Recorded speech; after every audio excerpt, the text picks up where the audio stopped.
내가 을이에요, 만약에. 그러니까 내가 일이 이거밖에 없어요. 그러면 그렇게 내고를 하기가 힘들겠죠? 하지만 내가 일이 좀 많아졌다. 그래서 이거 하나 없어도 살 수 있을 것 같다 싶으면 그냥 지르세요. 안녕하세요 여러분, 프리랜서 마케터 사라입니다. 오늘은 견적서 쓰는 저의 꿀팁을 가져왔어요. 견적서는 정말 해도 적응이 안 되는 것 같아요. 진짜 항상 후달리고 항상 너무 낮게 부르는 거 아닌가, 너무 높게 부르는 거 아닌가 이런 생각이 드는데 제가 저희 팀을 대표해서 견적서를 쓰고 있으니 이제 계속 쓸 일이 있을 거 아니에요? 매번 새롭지만 이렇게 여러 번 쓰면서 저만의 꿀팁을 어느 정도 축적했다고 생각해요. 이제 그 꿀팁을 여러분을 위해서 풀도록 하겠습니다. 그럼 시작해 볼까요? 일단은 견적서에서 견적을 계산을 하는 방법부터 말씀드릴게요. 이건 조금 모호하게 느껴질 수도 있겠는데 일단은 저는 한마디로 정리하면 얼마를 받으면 내가 이거 받으려고 이러고 있나 라는 생각이 안 들 것인지 만큼 받습니다. 그래서 저는 일단 후회하지 않을 만큼 받는다는 이야기예요. 그래서 그래 돈 때문에 돈이 동기부여가 되는 정도가 적절한 것 같아요. 그래서 너무 많이 받으면 좀 미안하고 그러니까 너무 떼먹는 것 같은 느낌이 들고, 너무 적게 받으면 딱 입금이 됐을 때 뿌듯하지가 않아요. 내가 이거 받으려고 그렇게 개고생을 했나? 약간 이런 느낌이 들거든요. 작업자 입장에서도 충분한 금액을 제시를 해야 됩니다. 그래서 계산 공식을 좀 알려드리면, 저는 투입 시간 플러스 작업 난이도 플러스 내가 가진 전문성, 경력 또는 뭐 브랜드 파워 또는 이미 그 의뢰인이 저한테 제 작업물을 보고 이 정도로 했으면 좋겠어요 하고 이제 그런 만족도, 내 작업에 대한 이 사람의 만족 정도에 따라서 결정이 됩니다. 내가 이 일을 하는데 얼마나 시간이 걸리겠는지를 대략적으로 계산을 해요. 뭐 투입 시간 계산은 좀 어려울 수도 있는데 이 방법은 특히 제가 처음 해보는 작업을 할 때 좀 도움이 많이 돼요. 그래서 이 일을 하려면 내가 보통 이제 내가 시간당 얼마 정도를 받고 싶은데, 근데 이 일을 최대한 잘게 쪼개서 얼마 정도 시간이 들 것 같다, 각 태스크가. 그래서 그거를 합하면 됩니다. 근데 그리고 그걸 합했을 때 아무튼 이게 시간이 스트레스를 받는 시간이 있고 스트레스를 받지 않고 그냥 하는 시간이 있잖아요, 일을. 근데 스트레스를 받는 시간의 비율이 높아지면 난이도가 높아지는 거예요. 그래서 그 정도로 이제 곱하기 해서 뭐 2배, 뭐 모르겠어요. 뭐 아무튼 뭐 0.6배를 더 받거나 뭐 합니다. 그래서 이제 난이도에 따라서 곱하기 몇을 하고요. 그리고 이게 제가 뭐 예를 들어 뷰티 특화 뭐 카피라이터예요. 또는 이제 제가 뭐 미국에 갔다 왔잖아요. 전 영어를 할 줄 알아요. 그래서 영어를 가르쳐 본 적도 있고요. 그래서 그렇기 때문에 저는 영어 교육 뉴스레터를 발행을 할 수가 있잖아요.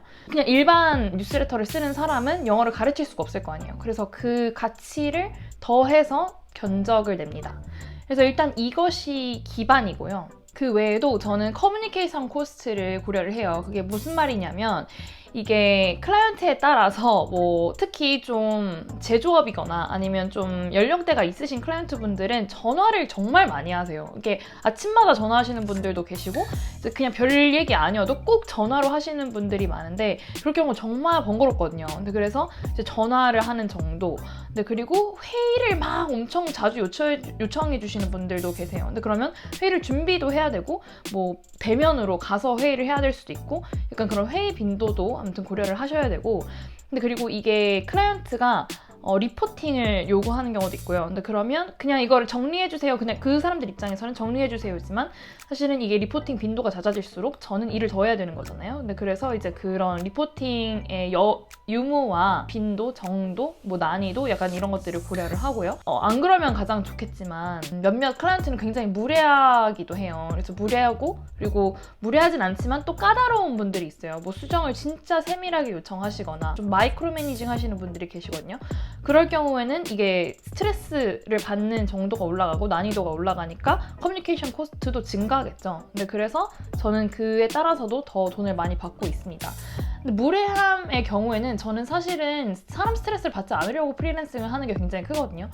그래서 무례하다 싶으면 이것까지만 참고 하자, 나는 프로니까 이런 생각으로 일단 그 라운드까지는 끝내고 그 다음부터는 그냥 받지 않아요. 또는 이걸 정말 보상해줄 만큼 정말 많이 불러버리죠. 그냥 터무니없이 많이.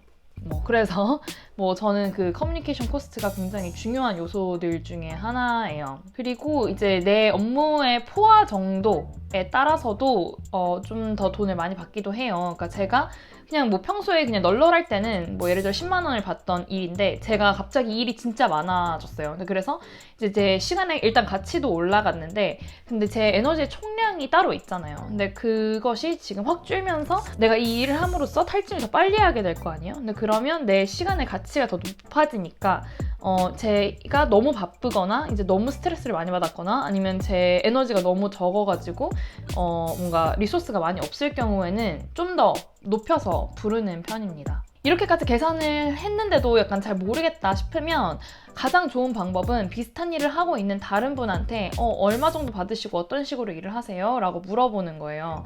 근데 물론 사람마다 이제 작업 기준이 다르고 그리고 경력이 다르고 하니까 그 사람도 그 사람만의 기준이 있겠지만 아무튼 비슷한 일은 그냥 시장 단가가 그래도 유사할 수밖에 없단 말이에요. 그래서 그 시장 단가를 그래도 하나라도 있으면 좀 어느 정도 레퍼런스가 생깁니다. 그래서 이 정도 받는구나 하고 이게 내가 너무 비싸게 느껴지더라도 이 정도는 받아야지 라고 생각하고 부를 수가 있게 돼요. 다른 방법은 이건 좀 참고만 하셔야겠지만 크몽이나 숨고 그리고 외국 같은 경우에는 파이버나 업워크 같은 게 있잖아요. 그런 플랫폼 같은 데에 들어가면 이게 어느 정도인지 나와요. 근데 거기에는 너무 후려쳐져 있기 때문에 그걸 감안을 하시고 이게 이거밖에 안 돼?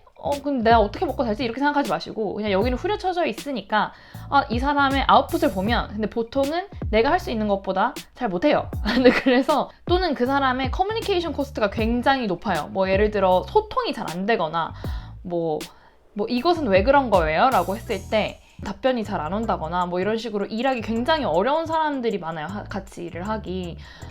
그럴 경우에는 사실은 이 사람보다 내가 일을 더 잘 할 수 있고 시간을 여기에 더 많이 쏟을 테니까 더 많이 받는 게 당연한 거죠. 근데 그래서 이 사람의 작업물의 퀄리티와 그리고 이 사람과 같이 일하기 쉬운 정도와 그건 물론 메시지를 보내보고 대화를 나눠봐야 알겠지만 아무튼 그런 것들을 고려를 해서 난 이 사람보다는 잘할 수 있을 것 같다 싶으면 이제 그만큼 더 부르시면 됩니다. 그래서 저는 그런 식으로 부르는 편이고 그러면 적어도 이게 내가 좀 적게 받고 있더라도 좀 만족감 있게 좀 돈을 받으면서 일을 할 수 있어요. 왜냐면 다른 사람들 얼마나 받는지 모르니까 내가 적게 받더라도 이 정도면은 나는 그래도 내가 이거 받으려고 이러고 있나 라는 생각은 안 든다. 이런 정도? 예.